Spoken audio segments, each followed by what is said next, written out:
Thank you. Thank you. Hello. It's lovely to be here. I'm here to talk about whether or not playful learning can save education. Spoiler alert, probably. I could end there, just say see ya. But I've got more to do, apparently. 18 minutes worth, so get comfortable.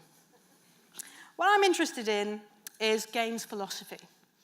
I'm interested in the application of games philosophy to education. And that's the kind of core principles around which games are designed that make them so engaging. I mean, some say addictive. And I believe that applying some of those principles to education can make it more engaging and motivational. I believe it can improve knowledge retention. I think we'll get better results. I think we'll produce more resilient and adaptable learners. And crucially, it'll be more fun. And actually, those 4 other things, they're going to happen mostly because it was fun. And that, I mean, it's not groundbreaking, is it? Let's make education more fun. I mean, you know, sure, it's pretty obvious. But here's the thing, designing fun isn't that easy. And we need to kind of think about how we're doing it. And it just so happens that games do it really, really well. So let's have a quick show of hands. Who here plays games? Okay, right, yeah, right. So some of you might be thinking video games. So, you know, keep your hands up. Yeah, let's do a little bit of exercise. So who plays mobile app games? So you might, you know, some more hands are going up. Okay, yes. So Candy Crush Saga people, I'm looking at you. Angry Birds. If you've ever played Tetris or Solitaire, then you play games. Okay, play sports, anyone? Tennis? Yeah, I mean, there are other sports, I'm sure. I'm not sure what they are, but I know they exist.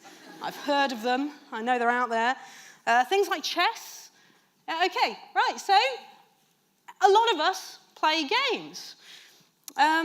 What are games? Games are a waste of time, fun, hopefully. They're usually what we do when we're not working, yeah? They're not serious, you know. Games can't be meaningful. They can't be serious. They can't pose deep questions about life and death. They don't engage with young people today. They don't subvert narrative structures. They don't pose moral dilemmas. They don't solve real-world problems. They don't bring people together. That's not games, except clearly it is. All these games do that. And actually, if you speak to me later, I may give you points if you've worked out what all of these games are. Points mean prizes, some of you know. So let's come back to that. What are games? Well, Bernard Suit says that playing a game is the voluntary attempt to overcome unnecessary obstacles. I'd like to think about that for a moment. The voluntary attempt to overcome unnecessary obstacles. Why on earth would we do that? We're spending time on something we don't have to do that isn't easy. That's what a game is. And think about whenever you play a game, why you're doing it. Jane McGonigal, who's a bit of a hero of mine, she talks about this really well. She uses the example of golf. Now, if you were given, she says, if you were given a ball and you were told your job is to get this ball into that hole over there, you'd probably hold the ball, you'd walk a short distance to it, you would drop it into the hole, you'd be done, right? It only becomes a game when you get given a club, I think that's what they're called, and somebody says you can only hit the ball with the club, and oh, by the way, we've moved the hole really far away, you have an average number of hits that you need to meet, and, oh, I know there's some sand pits, and they're probably not called sand pits, it's probably some other term. Sorry for all golfing people out there.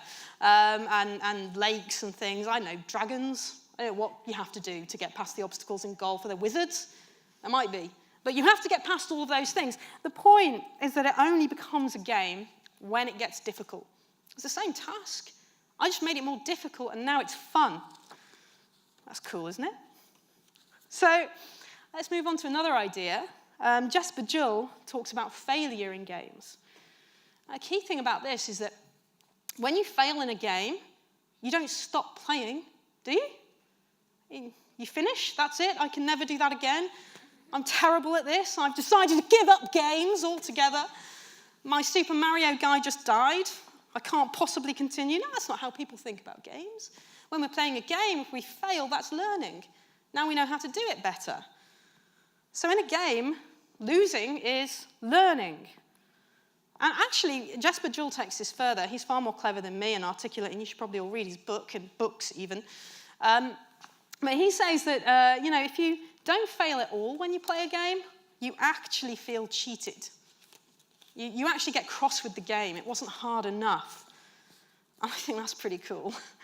Not only do games make us overcome failure, they make us want it. That's brilliant. If only I could get all my students to feel that way. And that leads me to a little story. So I decided to apply some of these principles, particularly the idea that hard work equals fun, to one of the modules that I teach. I teach this module here, writing science fiction, fantasy, and horror. I know, right? I have a pretty awesome job, right? I get to watch horror movies and it's work. But the problem I had with this module is that about 80% of the students never did the set reading. They just didn't do it. It didn't matter how much I emphasized it. It didn't matter how often I told them this was necessary. It would make them better writers. They would understand the genre more. They just didn't do it. Only the really highly motivated learners, the ones where you don't even have to turn up, but they're still probably really engaged. Only they did it. And I decided to test the idea that hard work equals fun. So over the summer, after this happening, for, I don't know, maybe the second time, I decided that I wasn't going to make the reading less. I'm going to take some away. I decided I was going to add more. Actually, I decided to add 4 times as much. 4 times as much reading. I didn't just go a little bit into this. I went full on into this. They had 4 times the amount of work to do than they'd had before, and they did it. I'm not joking. 80% of them now did it. Not only did they do it, they made notes on it, and they were excited. Not only that, but in their module feedback forms, I have forever, because I kept those forms, written down it was, more reading, please. Okay, yeah? I know. And it worked. Making it more challenging made them engage more. And then you think about it, it makes sense, doesn't it? You only really ever get really engaged with the stuff that's challenging you, that's interesting you, that's making you work harder. So I decided that I would try it out some more. I decided to apply games philosophy to help students with a few things, like essays. And on this score, I kind of gave them a series of tasks to do, and in doing those tasks, they managed to get a lot more research done. They wrote better essays. They got better results. It's not just because I marked them, I promise. They were moderated, and genuinely, this is the thing. If they follow my game steps in essay writing, they write better essays. I've also made an alternate reality game as the core focus of one of the modules that we teach here. And I've been working with a high school to develop playful learning schemes of work. I'm going to explore those a little bit more later, but first I'd like to introduce you to a little bit of the theory that makes these things possible. I'd like to introduce you to flow. I'm going to move past one of my things here. Now, flow, you've probably all experienced flow at some point in your life. Flow is that feeling you get when you cease to mark time. It's when you are no longer self-conscious. Kind of think about one of those moments maybe. You're just so involved in the activity that you're in the zone. That might be one way of putting it. And it's a feeling you want to recreate. It's something that you've really enjoyed and you want more of it. It's human beings at our best. And you can read all about it in Csikszentmihalyi's book, Flow. You probably should. It's more articulate than me. But what he says, to come to some of the crux of it, is that flow involves the following things in order to work. It involves rules. It involves developing skills. It gives you clear goals. It gives you regular feedback and a feeling of agency. And you might call that control. Basically, flow is good game design, and it should be good educational design too. So we decided to have a go at this in a school. I'm going to tell you a little story. I was working with a teacher, And she had a scheme of work with Year 8 students studying The Boy in the Striped Pyjamas, and what they had to do in relation to this book was improve their vocabulary, develop their punctuation, their spelling, their grammar, their paragraphing. Okay, as I say this, does this sound like an exciting lesson series to you? Does it sound like you're going to have fun? Yeah, okay. We've all had lessons like those, I hope, at school at some stage. They're not the most engaging. They're not the things we probably remember. So we decided we were going to reimagine this together. And we took those 12 lessons and we turned them into a level design with a big boss level at the end. That was what the traditional test used to be. We needed a narrative or a logic around which this could hinge. And because The Boy in the Striped Pyjamas is set in the past, and because the students all had to write in the voices of the characters in that book, and because we had both grown up watching Quantum Leap, okay, I'm getting older, we decided that we would frame it as a time traveller. In the year 3012, there is no war, no hunger, no homelessness. We have become a truly enlightened society, and we owe our age of peace to the Time Agency. Several years ago, during a period of great unrest and destruction, Dr. Smith Takani discovered how to travel through time. Thanks to her and the work of the great philanthropist Ahmad Farrar, the Time Agency was established. Its mission, to explore significant moments and people of history and bring their stories and wisdom back to the future.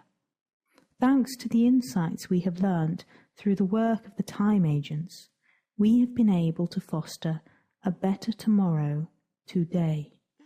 I love that. So Sam Beckett steps into the quantum leap accelerator. Some of you get it. The rest of you are just silently judging me. What we did was to create a series of missions that the students had to undertake, and to complete those missions successfully, they needed to write in the voice of the characters. To write in the voice of the characters well, they had to extend the vocabulary, use punctuation correctly, and paragraph well. They had to be convincing. And it was quite successful. In fact, we even had a leaderboard. So in order for, when the students met these targets, they gained experience points, or XP, and this came up onto a leaderboard. And so they could track their progress, and it was quite competitive. They really, really, really wanted to be at the top of that leaderboard. And let's just relate all of that back to flow for a moment. So we had clear rules. Each lesson had clear rules and clear guidelines to gain XP. It was all about gaining experience points. And in order to do that, they had to develop their skills in spelling, punctuation, grammar. And their goal was, well, it's a time agent mission, so they had an overall goal they were trying to achieve by the end of the lesson. And in order to do that, they had to show those skills. Their feedback was pretty good. For a kind of classroom situation, they were getting feedback after every session because we introduced a peer checking system. You'd think they might cheat with a peer checking system, but they don't. It turns out they're really, really stringent about marking each other properly and making sure no one cheats. That gave them a feeling of agency because they were having immediate feedback. They could see that the skills they were developing meant they got more XP, meant they got higher up on the leaderboard. It all worked really nicely together. And the kids loved it. They really enjoyed it. They enjoyed it more. They did better. We measured this group that we were working with as a pilot group. We measured them against their previous abilities and what they'd attained before. We measured them against a control group that were also doing the scheme of work, but with the traditional learning methods. And both groups improved. The group with traditional scheme of work improved, and the group with the playful learning scheme of work improved. But the playful learning students, they improved more. They improved a lot more. They improved this much more, which is a pretty big result. There was a 43% increase in the student results in the playful learning scheme, and a 3% increase in the control group. And just to give you a bit of context, this is what you'd expect to see in that development, not this. So we're quite happy with that, and I think it's safe to say it was a positive result. I'm going to tell you another story now, hopefully not running out of time. This is about a module that we've developed here called Exploring the Digital World. It's for a new degree, the liberal arts degree here at the University of Leeds. and a colleague and I developed this module together. And we had some key things we wanted to do, but among those things, we wanted to develop resilience and adaptability amongst students. And we wanted them to be able to place the idea of digital technology in a historical context. So we actually started with the printing press in order to do this. And we kind of thought to ourselves, well, obviously, what you'd do with this is create an alternate reality game, clearly. What is an alternate reality game, I hear you say? I'm glad that you asked. Let me enlighten you, although I'm not sure I'm that enlightened myself, if I'm honest, because the various definitions all kind of disagree a little bit. But this is what I've come up with. This is my definition. It's a narrative that must be unlocked piece by solving puzzles individually and as part of a group through real and virtual environments. Sounds pretty cool, huh? So what we did was to create an interactive timeline that the students added to. So there's this interactive digital timeline that placed historical developments of technology into their context with wider information and links they could go into, and we invited them to add content to that. In fact, that's the first thing they had to do in semester one, add content. And they did that in groups, and they were very, very proud of what they had added. And they should have been, because they'd worked really hard on it, and they'd created some really interesting developments to the timeline, and they had enriched the whole thing. So once they'd done this thing that they were very, very proud of, we hijacked it. We created an AI character, and AI appears and takes the timeline away and says, "Oi, I kind of disagree with what you've done. I'm not sure I'm on board with your premises. I think you need to think again." Basically, AI is like a grumpy professor who kind of just gets a little bit cross, only with a sort of infinite digital power. So that's our character. This is still underway. I can't tell you the results at the moment. It's not over yet. But the students had to develop responses. They're still working on those now. They've made some video footage. They've been responding to AI's messages. They get quite a few messages from AI. They've had to go and do more research. They've enriched their understanding. They've gone for some multiple perspectives now, where before they maybe had one or two perspectives, and they are responding to AI's demands. And hopefully, by the end of the week, AI will have seen the error of its ways and will release the timeline to them. Only now, the content will be richer and more in-depth and exhibit a greater level of knowledge than it did before. In other words, they've done everything they would have had to have done for an essay and more without feeling the anxiety of that essay. And I know that because we did make them do an essay too, and they were far more scared about that. AI has even developed and moved on a little bit. It's not as cold and as aloof as it once was. It even sent them this Valentine's message. There's going to be some more work on that, but the crux of the matter is that people like discovering things. People like playing. Education, sadly, erodes our natural capacity to learn and enjoy learning. It takes away that state from us, but it doesn't have to be that way. We need to make a change. We need to harness play in the classroom and the lecture theatre. We need to learn from the games industry and design fun into teaching, and it can be done, and I believe it must be done. Thank you.